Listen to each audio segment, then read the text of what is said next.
I never thought the desert could feel like an ocean, endless, weightless, and yet heavy with silence that presses down on you until your thoughts become louder than the wind. When we 5 Americans, young and stupid, landed in Morocco, the Sahara was just another bullet point on our bucket list.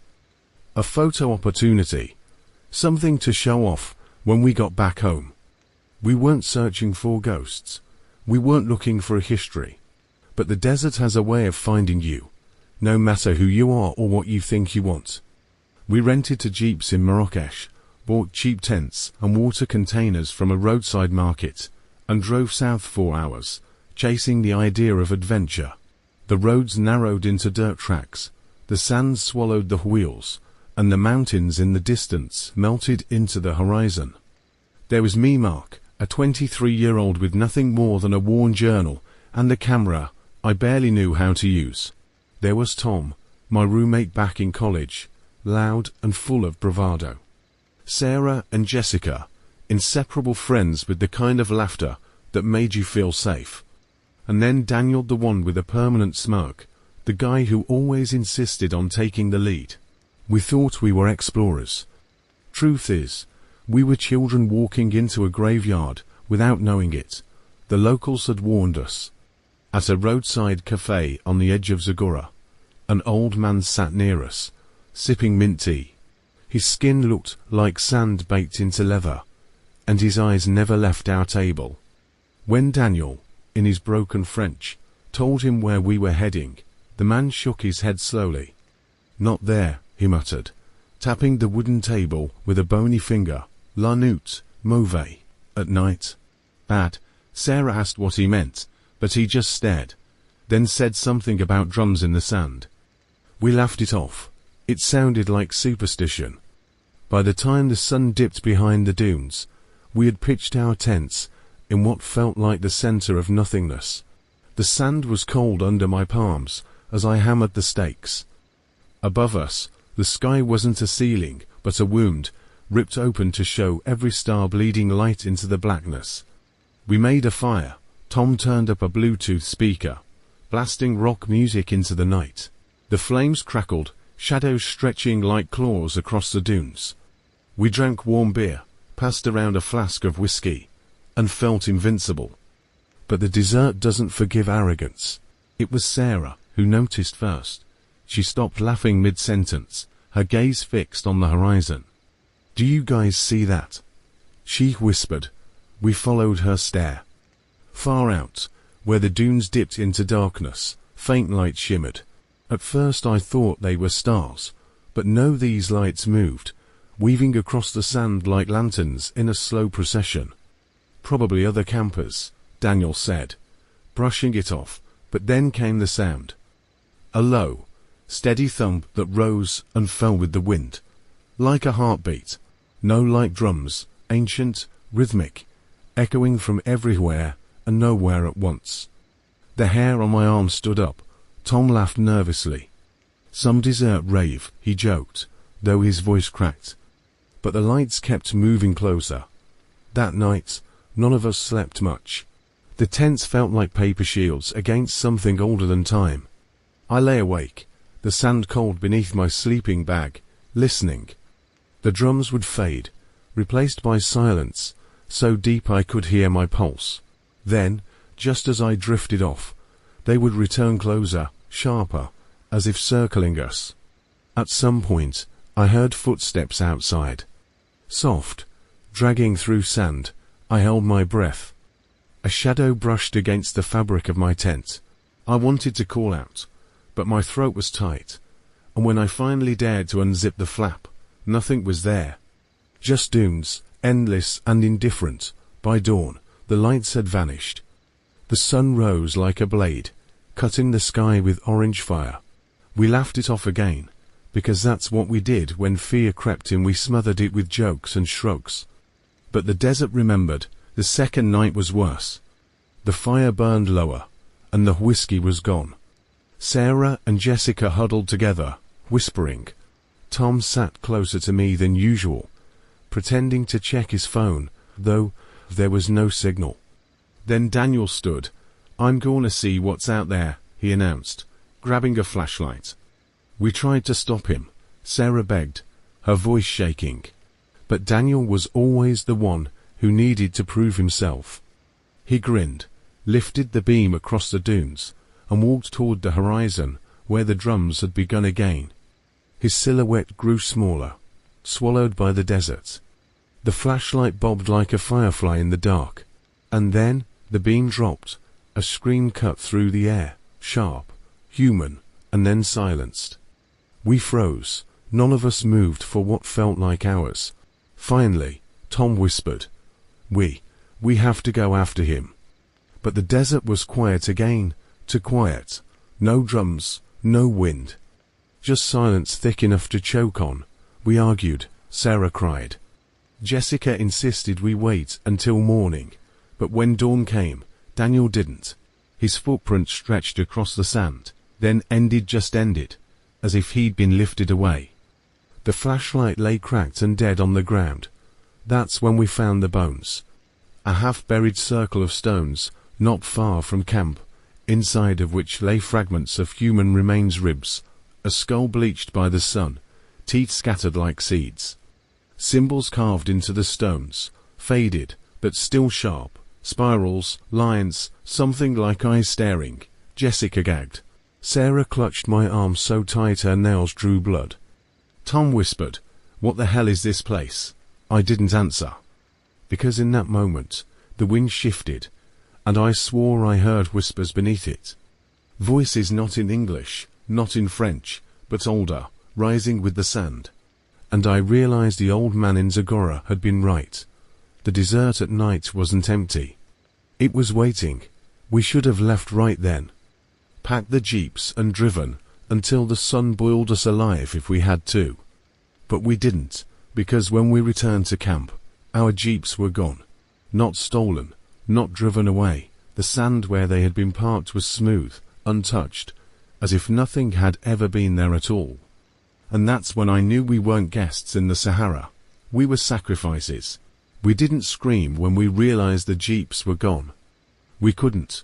Fear has a way of stripping away sound, leaving only breath and heartbeat. We just stood there, staring at the dunes that looked exactly the same as before, smooth, untouched, infinite. Jessica was the first to speak. This isn't possible." Her voice cracked like something fragile breaking. Tom ran forward, kicking sand where the jeeps had been, digging with his bare hands as if he might uncover metal beneath. But there was nothing. Just grains slipping through his fingers, filling the holes he made. "They're gone," he whispered. "How the fuck can two cars just vanish?" The desert answered with silence. We packed what little we had left into our backpacks, water bottles, a few protein bars, matches. Sarah held onto Daniel's cracked flashlight like a relic. We walked. There was nowhere to go. No road, no landmark, just endless dunes and the sun bleeding down on us. The heat pressed against my skull until my thoughts melted. My lips cracked, my skin burned, and still, I kept hearing it, the faint pulse of drums carried on the wind, always just out of reach. By dusk, our shadows stretched long and thin across the sand.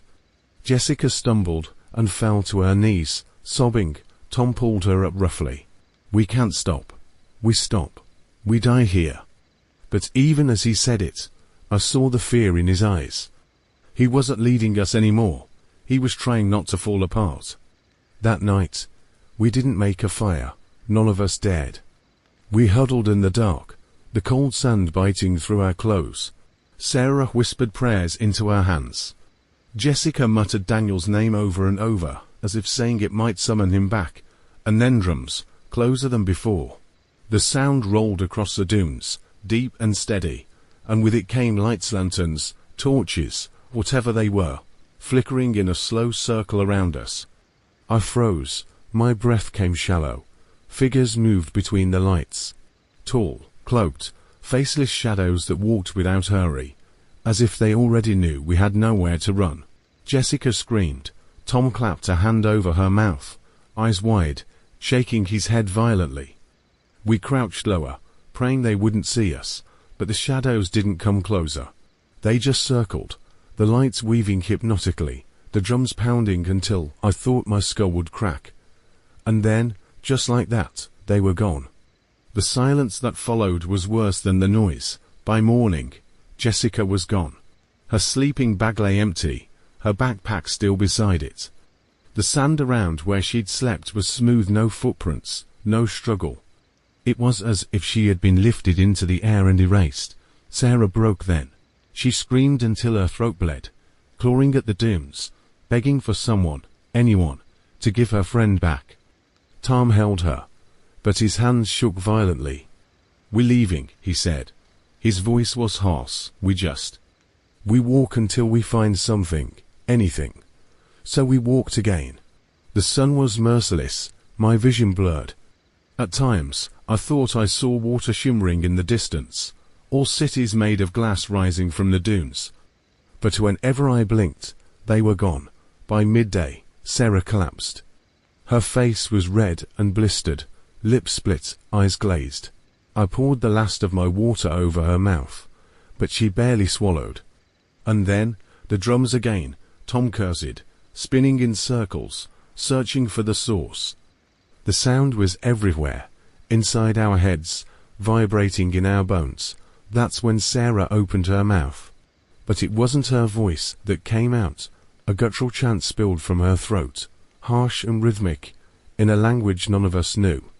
Her eyes rolled back, white against the burning sun. Tom and I stumbled back in horror as she rose to her knees, hands clawing at the air. The sand beneath her shifted, rising as if alive, swallowing her legs, her waist, her chest until, within seconds, she was gone. The desert closed over her, smooth and untouched. Tom collapsed, sobbing. I couldn't move. My body was ice though the sun still burned. We were down to 2. That night, Tom lost it. He built a fire, ignoring my pleas to stop, screaming into the darkness, daring them to come for him. "You want us," he roared, flames crackling high. "Come on, you fucking cowards." The drums answered immediately. The lights rose again over the dunes. The figures returned, closer this time, their shadows stretching long into our camp.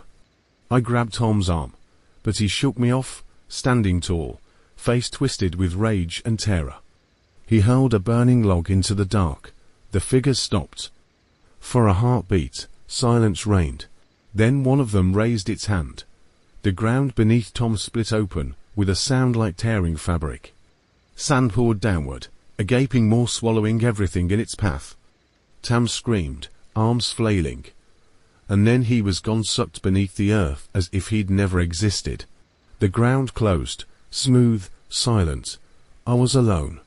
I don't know how long I wandered after that.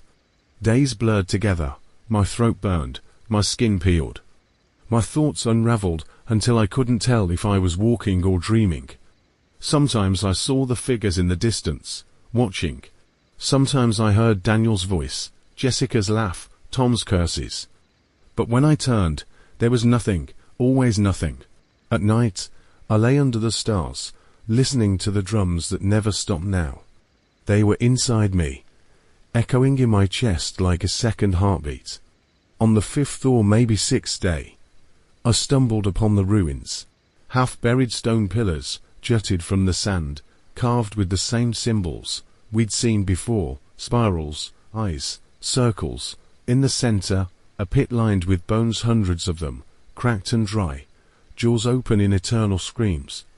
I fell to my knees, dizzy, staring. That's when I saw it. A figure taller than the rest, cloaked in tattered black, face hidden behind a mask, carved from bone. It stood at the edge of the pit, watching me. And then I understood, this wasn't random. We had been brought here. The lights, the drums, the whispers, it was all a law. Just like it had been for centuries, the desert fed on us, demanded sacrifice, and we had walked straight into its mouth. I should have died there. I wanted to. My body was broken, my mind shattered. But when the sun rose again, the ruins were gone. The bones, the pillars, the pit, all swallowed by the sand. And in their place, a road, as if the desert had decided to let me go. I don't remember much after that. A caravan of traders found me days later, half dead, lips black with thirst. They carried me to a small town, where I lay in a dark room for weeks, fevered and raving. When I woke, I was alone again. No one believed my story. They told me I was lucky to be alive, that my friends must have wandered off, lost to the dunes, but I know the truth. The Sahara doesn't just take lives, it keeps them. And on quiet nights, if you listen closely, you can still hear the drums. I am the only one left. And every time I close my eyes, I see the lights moving across the sand, calling me back.